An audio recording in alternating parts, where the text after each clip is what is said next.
برای تغییر نحوه ارتباط از سیم کارت به وای فای بر روی دستگاه‌هایی که اپ پرداخت نوین دارند.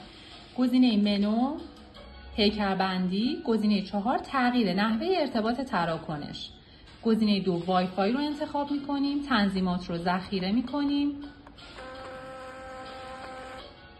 مجدداً منو، پیکربندی، گزینه 4 تنظیمات وای فای. در این قسمت وای فای مورد نظرتون رو انتخاب می‌کنید. برای وارد کردن رمز، چنانچه که رمزتون شامل حروف انگلیسی هستش، بعد از زدن یکی از کلیدها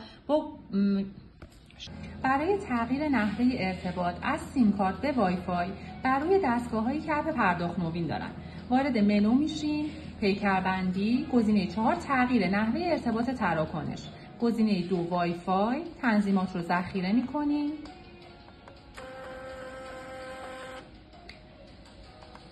مجدداً منو، پیکربندی، گزینه 4 تنظیمات وای فای.